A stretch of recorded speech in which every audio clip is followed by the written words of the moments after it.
So another 2 minutes, 3 minutes. Should we start? Start. When we're ready. All right, guys. Thank you for joining me for this grand round. This topic is like very close to my heart. Quite a few people know it, and I almost had a heart attack making these slides. I went through the stress test and everything. Anyway, so the topic today is coronary artery disease screening in asymptomatic kidney transplant candidates. A time for reappraisal. You have to click on the screen once with the mouse and then it'll go. Okay, now no disclosures.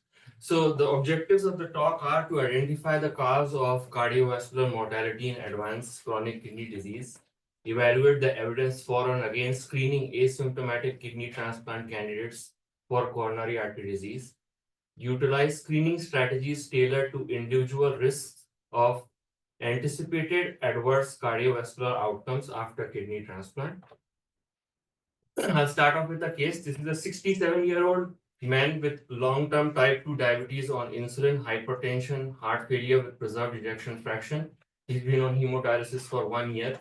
He comes for a kidney transplant evaluation. He denies any cardiac symptoms. His CT, chest and abdomen pelvis show coronary artery and aortic calcifications sparing the iliac vessels. His pre-transplant cardiac testing shows an EKG with right bundle branch block. His echo shows normal left ventricular function with grade 1 diastolic dysfunction. 4 to 6 months prior to coming to us, he had a nuclear stress test, which did not show any perfusion abnormalities and was deemed low risk. So next steps is, are you going to list him for a transplant? You're going to only approve him for a living donor transplant. You're going to gather additional cardiac history or testing. You will defer him for a kidney transplant and send him to cardiology or something else. Based on the results of that first porcine transplant, I would say 3. Gather additional? Oh, 3. No, Okay. sorry, 4. 4. Excuse me. defer. But I'm just being a smart aleck. But okay, all right. But why would you defer though? No, I was just saying when Amr presented the porcine transplant study, Right. This And then on the diet. described exactly like who had the first porcine transplant. Someone else is Well, responsible. So I'm saying Catherine. Okay, so far, good idea. Good idea. We didn't catch him. I was evaluating him for disclosure. So this guy, relatively soon, in 4 months, he gets a disease on a kidney transplant. He has slow allograft function. On post-operative day 2, he has transient bradycardia and syncope after a bowel movement. He has jugular venous distension. He has peripheral edema. His serum creatinine is 6, potassium is 6. His BNAP is close to 1800, and his troponin shoot up to 3600. Cardiology is consulted and IV diuretics are begun.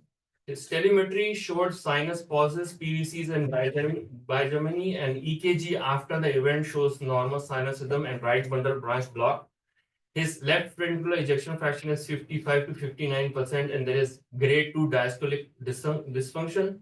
The left atrium is mildly enlarged with elevated left atrial pressures. Coronary did not do any interventions on him. He is discharged on post-operative day 10 with serum creatinine of 4 milligrams per deciliter on oral diuretics. So why do we screen for occult coronary artery disease in kidney transplant candidates? This is a study by Maya Krish analyzing cardiovascular death rates between 60,000 kidney transplant recipients and close to 67,000 wait-listed patients. They found that rates of cardiovascular related deaths peaked during the first 3 months after kidney transplant, but subsequently declined as compared to staying on the waiting list. So it is our assumption that most transplant programs screen to reduce the risk of major adverse cardiovascular events within this time frame after transplantation. And our primary focus is on epicardial coronary artery obstruction. Now, we are all aware that mortality in dialysis patients remains high as compared to transplantation. Now, based on the US RDS data, uh, people on dialysis die predominantly because of arrhythmias and cardiac arrest. The contribution of uh, acute myocardial infarction and atherosclerotic heart disease events remains relatively low. Now, when we analyze the cardiovascular events in chronic kidney disease, we find that in early chronic kidney disease, atherosclerotic events are more common, which can be associated with traditional risk factors. But as GFR declines, non-atherosclerotic cardiovascular events assume a higher proportion, and these non-atherosclerotic cardiovascular events have been linked to novel or CKD related risk factors. So this is a study of 123 patients on hemodialysis observed over 10 years. There were 85 deaths in this cohort, and 16 due to sudden cardiac death and 30 due to other cardiac causes. Autopsy was performed in 15 out of those 16 patients with sudden cardiac death. They found that an increase in the left ventricular mass index was a significant predictor of sudden cardiac death based on univariate Cox regression models. Late gadolinium enhancement is also prevalent in hemodialysis patients. This was a study of 24 patients who were at higher risk of having cardiovascular events who underwent gadolinium-based MRI. They found that late gadolinium enhancement was seen in 19 out of 24 patients, and based on the pattern of distribution and the history of obstructive coronary artery disease in these patients, they found that most cases of late gadolinium enhancement are not infarct related and may signify myocardial fibrosis from left ventricular hypertrophy and or an infiltrative process. Sure. I do find it interesting, but hemodialysis patients are getting gadolinium. Well, this is an old, very old study. One patient developed nephrogenic systemic fibrosis. So this was before more advanced group 2, group 3. Correct. Correct. And then they concluded that, more studies won't be possible because of the restriction. So coronary artery calcifications are also common in advanced CKD. This is a study of 202 ESRD patients. 73 of them died, 46 because of cardiovascular causes. So did pelvic and thigh X-rays to look for medial calcification in the femoral artery in all of these patients. And they found that arterial medial calcifications with or without atherosclerotic intimal calcifications are prevalent in ESRD population. They also found that medial calcifications are also associated with all-cause mortality. Now we are aware that the Aurora study failed to establish a significant cardiovascular benefit from statin use among hemodialysis patients. Now, to looking at analyzing the etiopathogenesis of sudden cardiac death in advanced CKD and dialysis patients, this is a really complex phenomena which is dependent on numerous risk factors. So, in a nutshell, with progressive left ventricular hypertrophy in the setting of other risk factors, there is a state of myocardial vulnerability, which is characterized by progressive mismatch between the myocytes and the capillaries. There is often a pro-arrhythmic trigger, a terminal arrhythmia, which leads to sudden cardiac arrest. To what extent does plaque rupture contribute towards this mortality is still um, debated.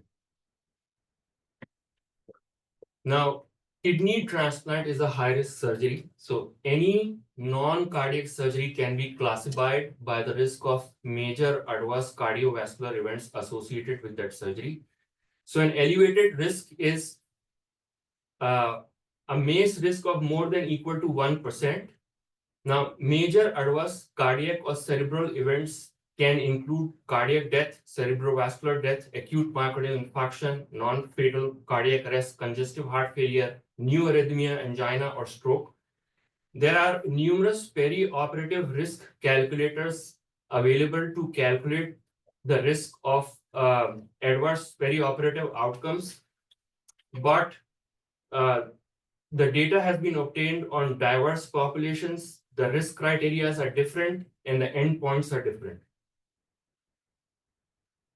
Now, what are there are intraoperative risk factors for MACE in any surgery. There are hemodynamic changes, there are hematological changes, and atherosclerotic plaque instability and rupture is just one of them. Now, so this patient had a left heart cath 7 months prior to presenting for evaluation. So what we found was there was calcific stenosis in all of the major epicardial vessels except the left main disease and in the proximal left anterior descending. So reasons to screen asymptomatic kidney transplant candidate could be divided into standard of care, meaning you assess left ventricular function and you identify non-coronary artery disease conditions such as pulmonary hypertension and significant valve disease, or you address modifiable risk factors. Now, there is conflicting evidence on these, which is identify patients who may be at increased risk of CAD-related adverse outcomes, optimize cardiac status by revascularization to attenuate peri and post-operative cardiovascular risk, exclude patients with excessive risk for better allocation of already scarce organs. Now, the WHO had published practice of screening in 1968 that were revised in 2018. These principles can be applied to cardiac screening in kidney transplant recipients. So there should be scientific evidence of screening program effectiveness. The program should ensure informed choice and respect for autonomy, and the overall benefits should exceed the risks of harm. We are going to talk about two of them, and I think this probably does not really exist when you are coming for a transplant evaluation. So screening guidelines, these are the European and American screening guidelines that have been updated recently. And essentially every screening guideline across the globe is a little bit different. So there is no standardized guideline. Now, how about non-invasive screening tests for kidney transplant? There are numerous tests, but most commonly used are stress echocardiography and nuclear stress test. All tests have their strengths, limitations, safety concerns, or availability issues. So this is a Cochrane database systemic review is investigating the accuracy of different non-invasive testing. And in the interest of time, I included myocardial perfusion scintigraphy and dobutamine stress echo. They found that nuclear stress test had a sensitivity in the mid 60s and and specificity in the mid 70s. However, dobutamine stress echo performed a little bit better, particularly when they included studies that had reference standards thresholds of more than equal to 70% of significant stenosis. Now, we use the nuclear stress test most commonly. So I wanted to talk about what does this entail. So the nuclear stress test is also known as ECG gated myocardial perfusion imaging with single photon emission computed tomography. So the radioisotope, I'm going to talk about a pharmacological nuclear stress test. So the radioisotope used is technetium tetrophosphine, and Lexiscan or regadenoson is used as a vasodilator because quite a few of our ESRD population is not able to exercise. So stress test could be performed as a stress first or a rest first protocol. So first your vasodilator is injected, and after 10 or 15 minutes, the radio contrast agent is injected. Then there is a delay of 45 to 60 minutes, after which a low dose end tidal breath hold CT is performed to obtain what is called attenuation maps.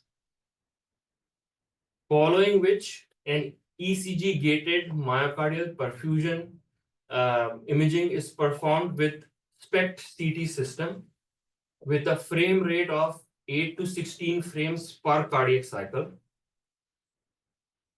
After this, the technician looks for artifacts such as movement, respiration, extracardiac uptake. The images obtained at maximum left ventricular uptake are known as normalized polar maps. These are compared to control polar maps of subjects with normal left ventricular function. Perfusion defects are areas of low tracer uptake as compared to the controls. Perfusion defect that normalizes at rest are considered reversible and suggestive of myocardial ischemia. Perfusion defects that appear identical during stress and rest images are labeled as fixed. Now, fixed defects which show wall motion abnormalities on ECG gated stress imaging or wall thickening are deemed as infarcts. These perfusion defects are then graded by location, size, severity, and reversibility. So, numerous artifacts and pitfalls can happen during a nuclear study. Some pitfalls could be alleviated with different techniques. Some pitfalls could not be. Now, looking at prognostic value of cardiac test in potential kidney transplant recipients, this is a meta-analysis of 52 studies that utilized different non-invasive tests to look for outcomes. The authors calculated the risk difference or attributable risk and relative risk comparing an abnormal study to a normal study. They found that the risk difference of MACE, if I could explain it, if there were 100 patients with abnormal tests, and if you are screening an individual with myocardial perfusion study, an additional 20 patients tested with myocardial perfusion study would have major adverse cardiovascular events. Looking at all-cause mortality, they found that coronary angiography performed a little bit better. The conclusion was that there was marked heterogeneity amongst studies. All tests predict outcomes poorly. and the relative risk of MACE and cardiovascular mortality was higher with abnormal myocardial perfusion study. Now, does screening in asymptomatic patients predict cardiovascular events? So this is a study in England of 2,572 patients, of which 1661 were incident transplant recipients and 911 were waitlisted patients. So after propensity score matching based on no screening, no cardiac screening versus cardiac screening, close to 1760 patients were analyzed to found that after a follow-up of close to 61 months, there was no difference in major adverse cardiovascular events. The patients who were screened with non-invasive or invasive testing were older, more likely to be male, diabetics, smokers with ischemic heart disease, peripheral vascular disease, and cerebrovascular disease. The factors associated with MACE were age and ischemic heart disease. Now, the role of myocardial perfusion imaging in assessing cardiovascular risk in waitlisted patients. This is a study of 892 kidney transplant candidates who were divided into low, intermediate, high, and very high risks based on risk factors.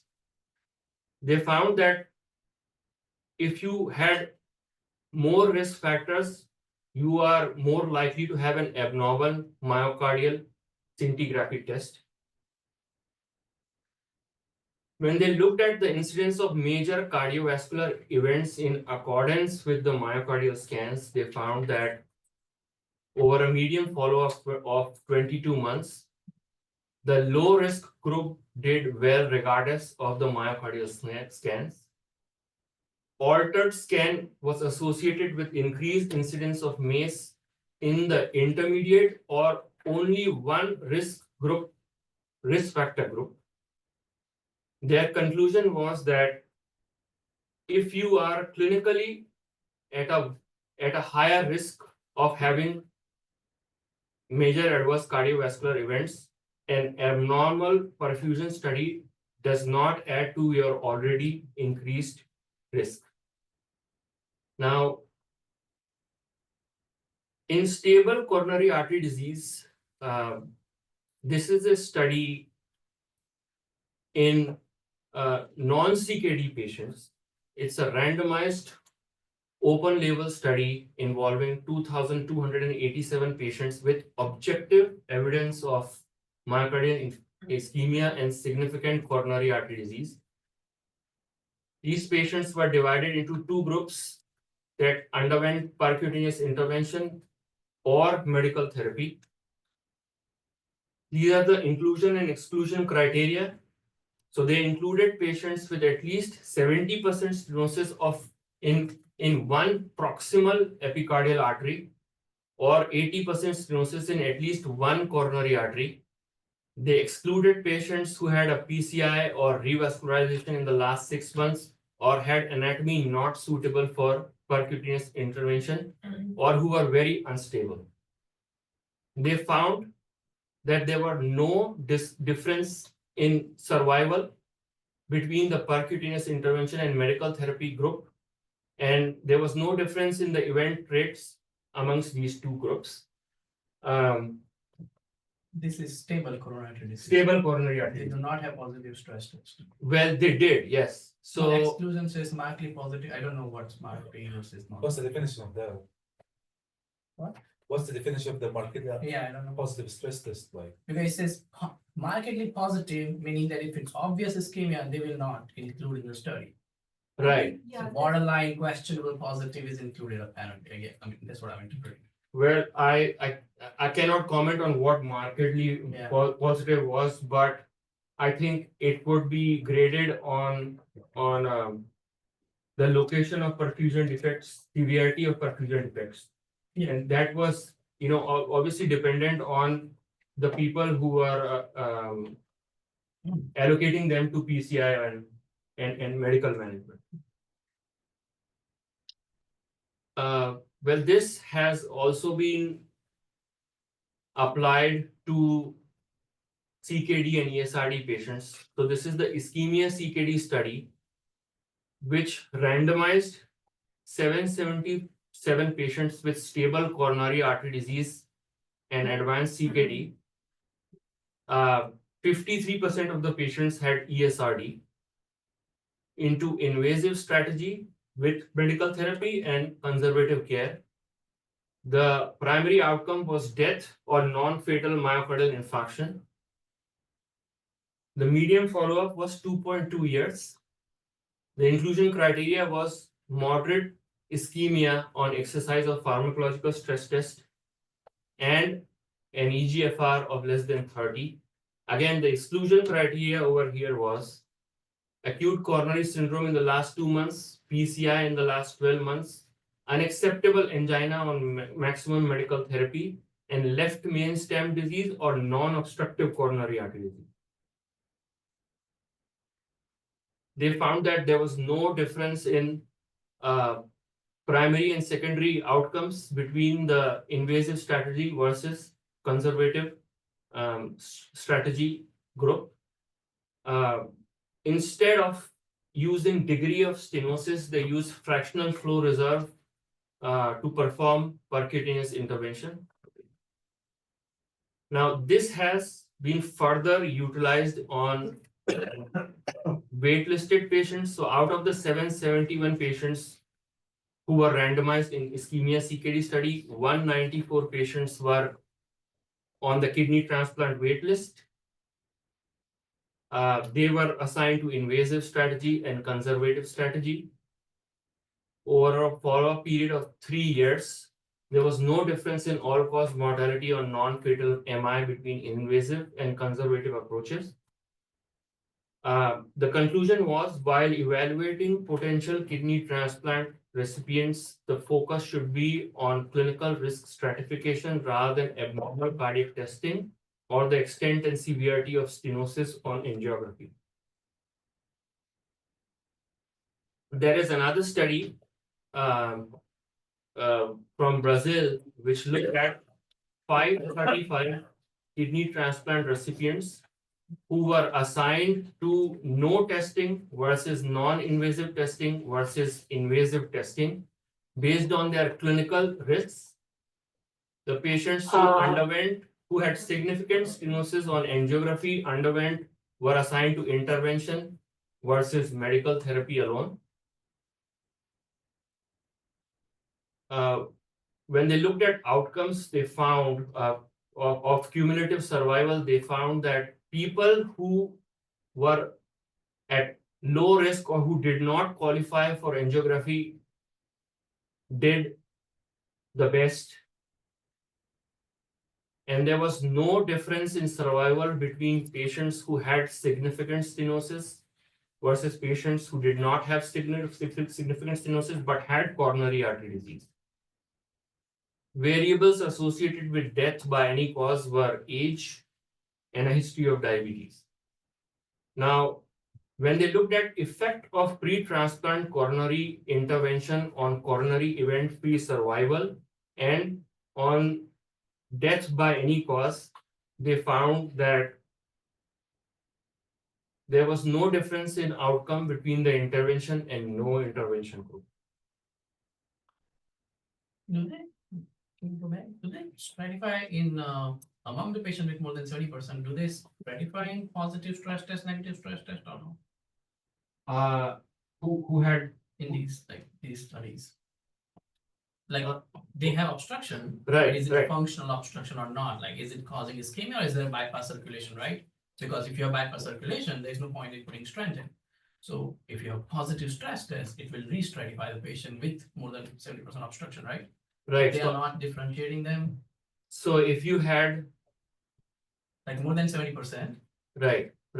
Let's see. So if I go back here, That is if they do the flow reserve thing, that's the. not on this one. Yeah. I This is think an that older if they study. combine that, that will answer the question if it's like physiologically, significant based on the flow research.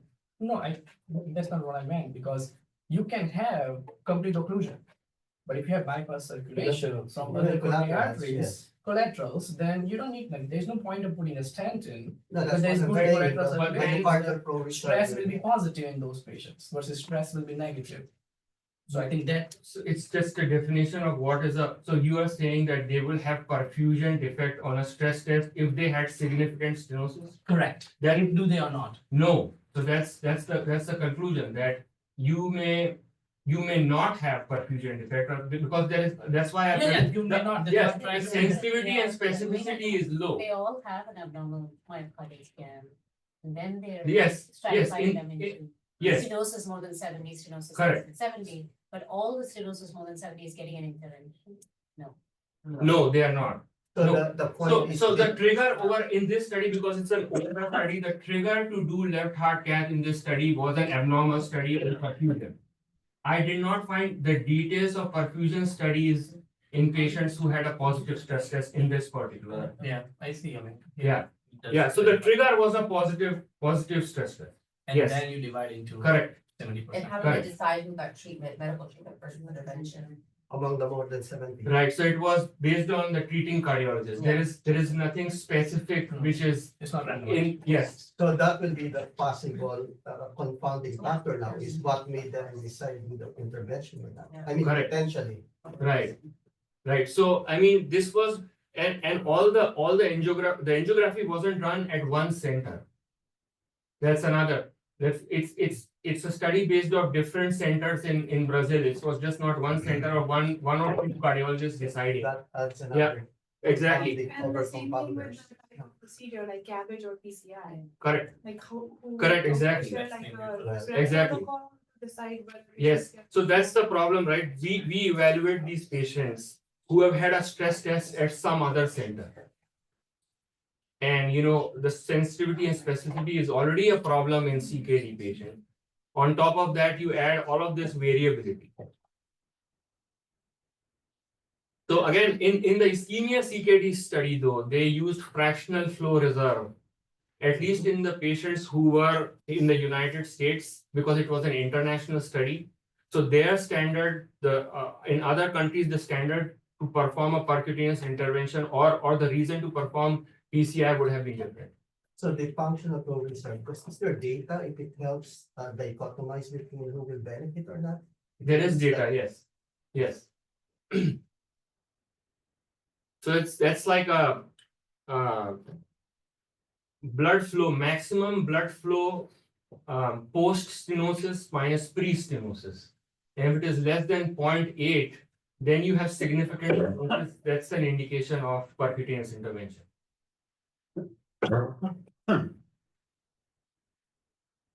These were all asymptomatic, right? This is all. No one with symptoms. No, nobody with symptoms. Yes, yes, but then the symptoms in ESRD are pretty vague. So that's another problem, because a lot of people don't have classical symptoms of ischemia. Plus, I don't know if people still believe this, that we were used to be told that diabetic patients may have nerve issue that they can have silent angina, so. Right, so That's, that's autonomic neuropathy. They don't have coronary vasodilatation as compared to general population. They don't dilate as much. So they could have false positive studies because of that. Anyways, so essentially what is the way forward?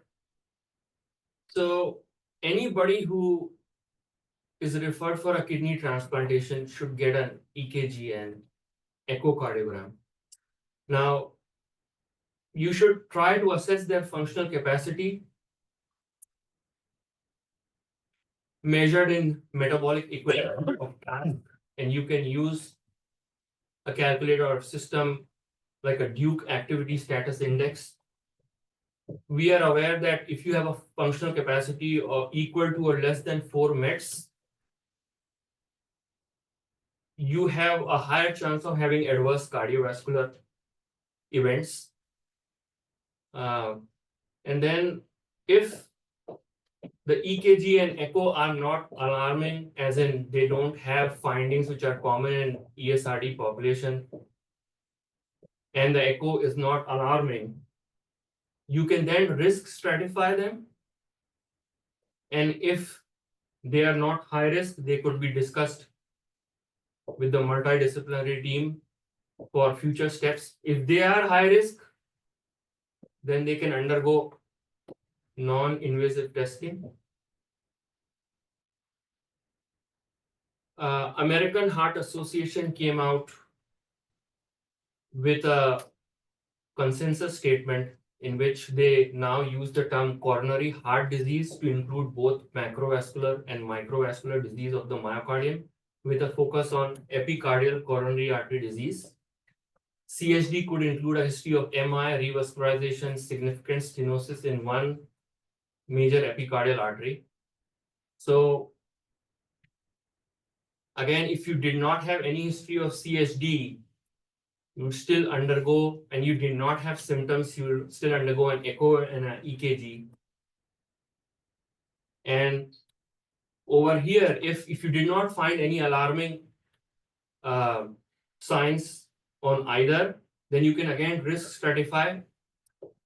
They included years of dialysis in this risk stratification. And if you are not at low risk, then they want you to do any consider non-invasive testing or refer them to cardiology. If you had a history of coronary artery disease, I just wanted to focus on the fact that if that CAD is not amenable to intervention, you can try goal-directed medical therapy and reevaluate them in 3 to 6 months. If they have responded and if they don't have any symptoms, if their LV, left ventricular ejection fraction, is acceptable, they can be discussed at the multidisciplinary meeting again, and they could be considered for transplantation. There's a big debate on patients who have just undergone a percutaneous intervention and are on dual antiplatelet agents. There's emerging data that dual antiplatelet therapy can be interrupted after 3 months of intervention because the risk of stent thrombosis goes down significantly after week 6. But these are grade 2B recommendations, meaning more evidence should be gathered. But if you have a time-sensitive surgery, based on discussions with cardiology, you can choose to discontinue dual antiplatelet therapy in about 3 months. So looking forward, this is the Canadian-Australian randomized trial of screening kidney transplant candidates for coronary artery disease.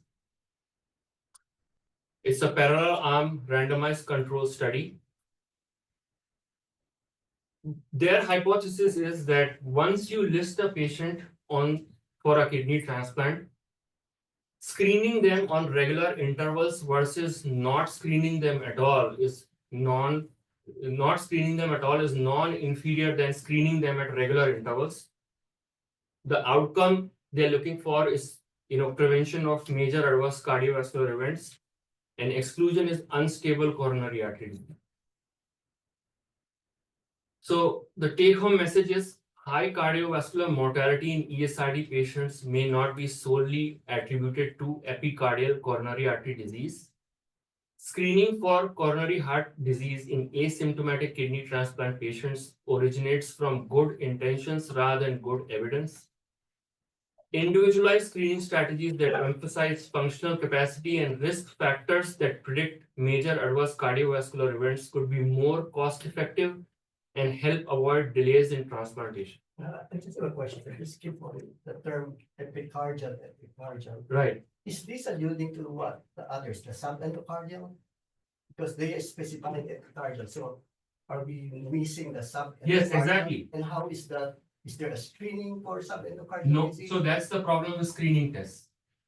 I think that because when I started off the previous slides, there is a myocardial process which is going on in end-stage renal disease patients, Right. which leads to death.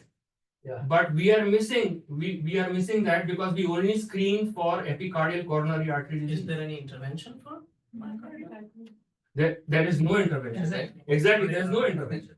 Right, so we are trying to reduce the risk of MACE by managing No, but at epicardial. least can you stratify and predict who has significant subendocardial disease burden? Is this because classically in the stress test, the injury pattern is ST elevation T wave, right? In Right, the old literature, they said these 2 millimeters depression of the ST might be a manifestation of a subendocardial. correct. So, But so, if you have Hello. significant subendocardial disease, as he's saying, then would you not list them for the program? Like, Right. is that gonna make any changes in the clinical decision making? very good question. So it depends on who you ask. So if you have subendocardial disease, right, and you are functionally okay, let's say you're functionally okay, I have two options. Either I let you stay on dialysis and increase your mortality, or I say I'm willing to take that risk, perioperative risk. I'm going to operate you, see you through the first 3 months, and just like this, my first slide, that your risk of dying goes down after that time. So that 18 months data that you showed. Correct. Will be applicable to this group as well. Correct. Because they included a lot of patients and they were on dialysis, so they should have had subendocardial disease, right? So again, our patient over here, by the way, he's 6 months out. His serum creatinine is 1.36, GFR is 56. There are no cardiac symptoms. He has not had a single admission because of heart problems. He continues to work full time. So something happened like by default. If we had picked on the fact that he had a left heart cath, he also actually went and saw a cardiovascular surgeon. He went and saw an advanced interventional cardiologist.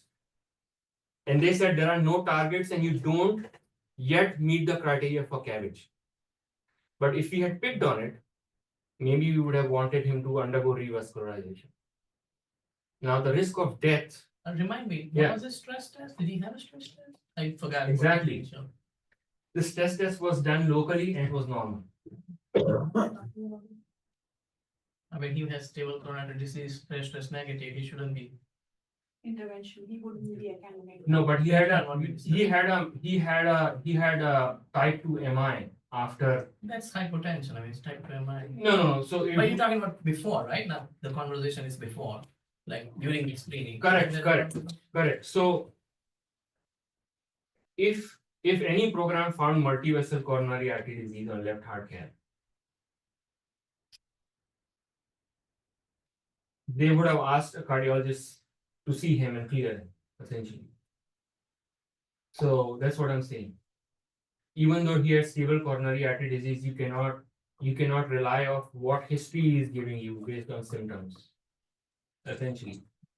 But it doesn't sound like you could rely on this guy's MPS either, because it was. You cannot. So that's the problem, right? Because there's a problem. There's a low sensitivity and specificity issue as far as myocardial perfusion study goes in chronic kidney disease patients, in ESRD patients, and diabetic patients. So that is why the sense that you cannot rely on myocardial perfusion imaging in ESRD patients because of many reasons actually, including the fact of where the test is obtained. Right, so it seems like, and I think this is a really great topic, because, you know, there's no doubt that going all the way back to the studies in 2000, 2001, the kidney transplant is life-saving. We have to get these people transplanted if the Right. opportunity arises. But you really run the risk of going round and round and round in circles with this, coronary artery screening. And it just makes things, I mean, you know, we have yet to find Right. the real sweet spot. Right, so if you have, so again, false positive, false negative rate is high. A lot of patients get this stress test and there is a reversible defect in the apex. Now they get sent to cardiologist, they undergo an intervention. 1 year, 2 year passes, they come back again, something happens. And then on the interventions, they find that there is no, either they find there is no obstructive coronary artery disease, or they find that they have calcific coronary artery disease, which does not mandate any intervention. So it just depends on the, the risks the program wants to take or centers want to take in transplanting these people, right? Because we end up with the problem that, let's say somebody like him who's 70 years of age, long-term diabetic, if he was at some other program who was doing 500 plus transplants, he will get a high risk, high KDPI organ. That organ may not work right away. Now, if he continues to stay on dialysis after transplant, you are not reducing his mortality. Anything could happen. Yeah. Right? Plaque rupture can still happen. Right? You had a question. Wonderful talk and really very important subject, especially for those who take care of CKD patients and then have patients have to have tough decisions about, well, should I get a cath to look at my coronary arteries, but that may put me on dialysis sooner, or should I not have a cath? Mike, so really enjoyed your talk. Here's my question. Most of the comparisons are comparing the outcomes if I intervene versus if I didn't intervene after their transplant. Why are we comparing screening versus not screening? And because of, if we screen and inappropriately delay somebody's transplant, we sentence them to a longer time on dialysis. And why isn't that comparison to their MACE event rate on dialysis instead of their MACE event rate after the transplant? So your question is, if somebody is on dialysis and we screen them, you are looking to compare their MACE if they stayed on dialysis. That's right. What if we exclude somebody? Correct. And because they got a high rate of having a myocardial infarction, Right. and we exclude them from getting a transplant. Right. You continue to But- stay on wait list. But the comparison should be. Yes. Would that patient have been, is that Correct. patient better off or worse off Right. with a high risk transplant versus staying on dialysis? Right. So you are saying that I should not compare them if they were transplanted, just compare them to the cohort which did not get an intervention but continue to stay on dialysis. I mean, if we're saying that, And then comparing screening versus just not screening, right, I mean, is screening helpful at all? right? And Because of it maybe Yes. keeping people who need a transplant from getting a transplant. So as far as I know, screening is helpful if you have symptoms.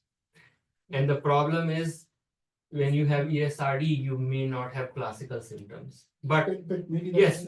maybe you don't need to. Maybe if you haven't had it, maybe if your EKG is fine.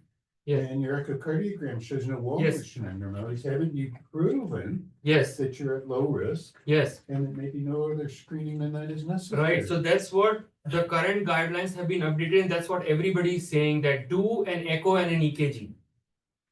And decide based off of that. Well, but Then then you this- get down to the bottom left and you're saying, well, if I'm worried about them, then I'm going to send them Yeah. to a cardiologist. Right, And- based on risk factor and functional capacity. Mortality is higher.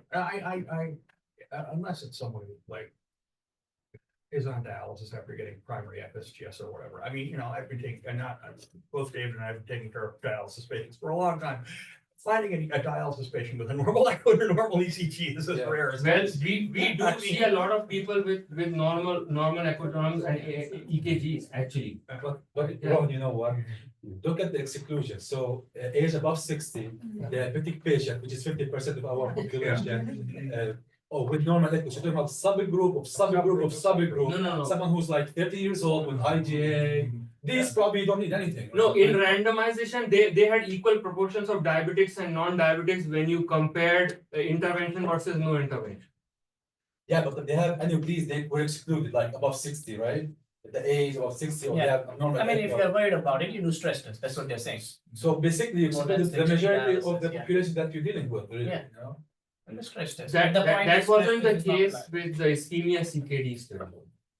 No, One yes, of them, yeah. yes. Uh, No, that's the latest one though. That's the one that was 2000 and, the older studies risk stratified, correct? You're right. But at the end 50 of the years. day, we don't know that doing anything about what we find leads to better outcomes. Correct, That's right. exactly, That's right. exactly. Yeah, because there is You know just they die. there is no randomized, the only randomized control study was a handful of patients back in the 90s, and a lot of patients died, so it was terminated early. So there is just no randomized control study of, regardless, we are just going to randomize. Regardless of what we find. If you have the alternative not to do nothing compared to do something, Yeah, no one will go for the nothing. Yeah. Because if you get 200 transplant and you get 2 or 3 hits with we have patients with cabbage on also play 3 Mhm. and stents. You get 3 or 4 cases out of 200, you're in trouble. It's not just, It's You not know, not to know it. the question, There is a. the question we need to ask is, he had an MI and he had to undergo cabbage. I don't remember what the risk stratification was and what the testing was. The question we have to ask is that if he had stayed on dialysis and not transplanted, would he had not had that event But and that- required cabbage? That logic has a problem, right? If we Yeah. had more allografts available than number of patients who need transplant, you can say that, like, if the Right, transplant no, is I common, understand, then that's why you I can put it just in the- find yeah. somebody who lives 1 year versus who lives 2 years. Correct. It's I better do- to I do do- it. It's not just about reducing an individual. Individual person, it does, it Yeah, has you been allocating used for someone The else. person Correct. who's likely to No, have the exactly. most Or benefit. I totally understand. I totally understand if somebody is high cardiovascular risk and you know he's not going to get a great kidney offer. Do you take the risk or not? So it just depends on who you ask this question, right? There is always a debate on elderly people being okay on 5 years of peritoneal dialysis versus getting a transplant if they were at higher cardiovascular risk.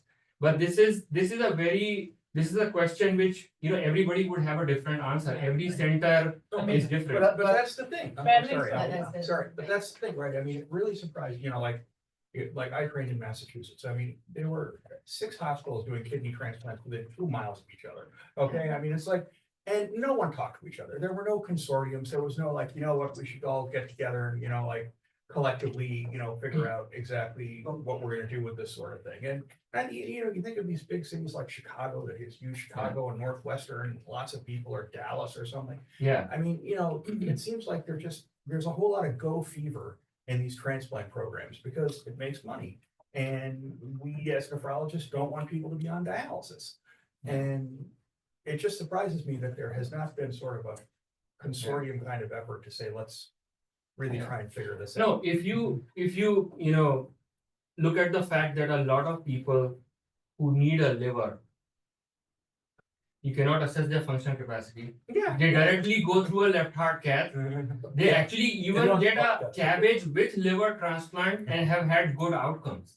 So then they also get a And there's liver and a intervention, kidney. there's intervention, that's the thing. So No, no. in the first No, no, study, there was a high risk. Correct. intervention, No, I understand. And then low risk with the screen. No, there is an intervention if there is an indication for intervention, right? How do you know about it? No, without because, doing that test? Because I have a list of waitlisted patients and who got a liver and kidney, and there are numerous patients who they found non-obstructive calcific artery disease, and they did not do any intervention and they still got a transplant. Non-obstructive, yeah, I mean, Right. asymptomatic, non-obstructive, no. In other So words, again, start, how do the you evidence assess? is very How do late. you assess symptoms in a patient who is intubated on CRRT?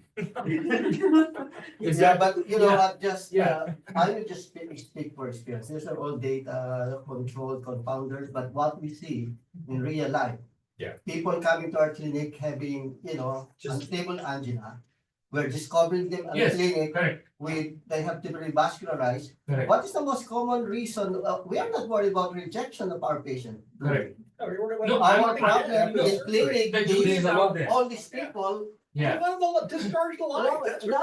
I mean, they come in clinic, they are having chest pain, you admit them, and this is what we see. No, every day in I our agree. life. And I that's agree. with screening, with screening I don't everybody. care about all Imagine this you stop data, screening. I'm No, talking no, about so, real life. so we are screening everybody, that's People the, will be. Yeah. yeah, that's the problem, so. How many The of your fact, patients right, are the you point dialysis taken. patients? Are you having to vascularize? No, I don't think they exhibit diabetes, age above 50, Very normal effort, so good it's like discussion. a very small subgroup. But those are older studies, though. Yeah.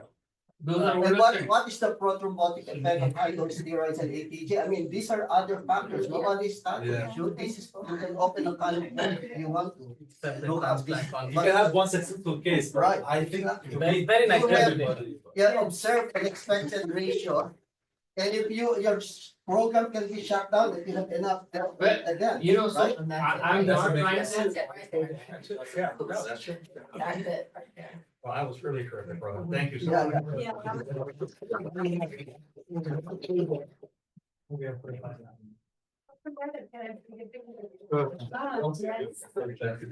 Like you can say whatever. The one who's gonna get. Take home message, take home message. Oh.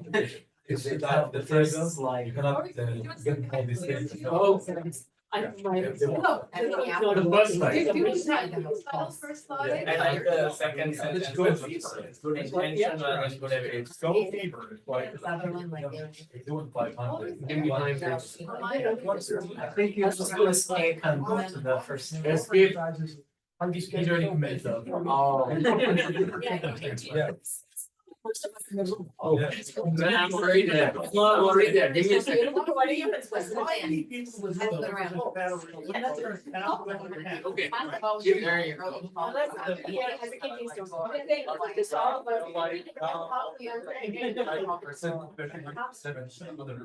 Because they don't worry about it. I mean, I have 500, so if the man has 500, still there will be. That's why. Thank you.